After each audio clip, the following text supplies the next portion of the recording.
आहे हथवा में लियली गौड़ा पियर माटी लिपेली शिव के मंदिर। आहे हथवा में लियली गौड़ा पियर माटी लिपेली शिव के मंदिर।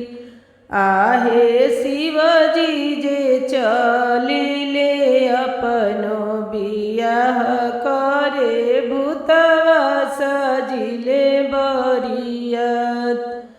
आहे शिवजी जे चलिले अपनो बियाह करे भूतवा सजिले बरियत। आहे ऊँचे खचारी मैना रानी निरखेली शिवजी के अइले बरियत। आहे ऊँचे खचारी मैना रानी निरखेली शिवजी के अइले बरियत। आहे परिछन बहुड़ भैली सासु मदगिनी नगवा छुड़िला फुफुकार। आहे परिछन बहुड़ भैली सासु मदगिनी नगवा छुड़िला फुफुकार। आहे डालवा पटकली सासु लोरिया पटकली गौड़ा लियले हनेली के मारे। आहे डालवा पटकली सासु लोरिया पटकली गौड़ा लियले हनेली के मार। आहे ऐसन बौरा बरसे गौरा नाही बियाह हमर गौरा रहिए कुंवर। आहे ऐसन बौरा बरसे गौरा नाही बियाह भले गौरा रहियन कुंवर। आहे कलसा के उते उते गौरा समुझावेली सुनी शिवजी वचन हमार।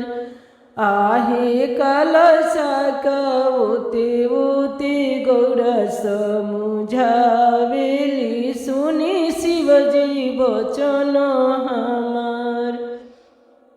आहे तनिए साए शिवजी रूपवा बदलती नैहर के लोगपतियस।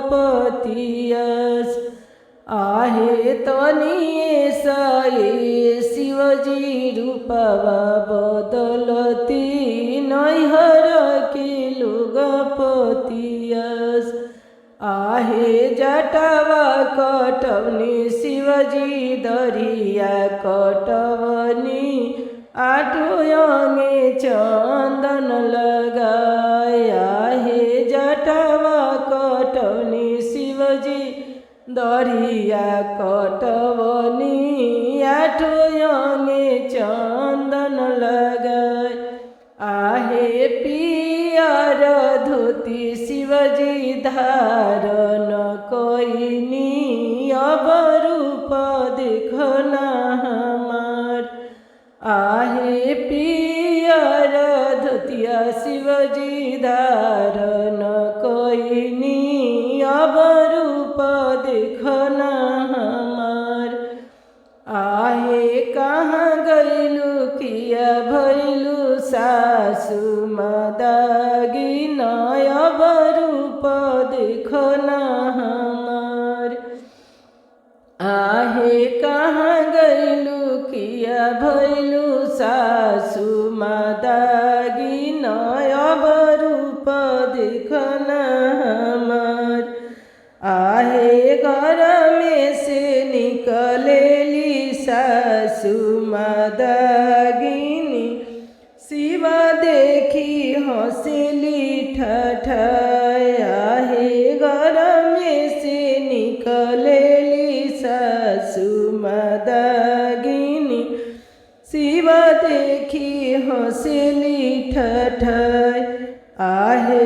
कवन कवन रूप रौरा धरिए महादेव अब रौरा लगी भगवान।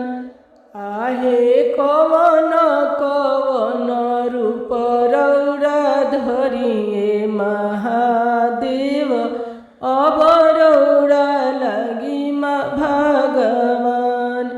आहे हाथवा में लिहली गौरा पियर माटी लिपेली शिव के मंदिर। आहे हाथवा में लिहली गौरा पियर माटी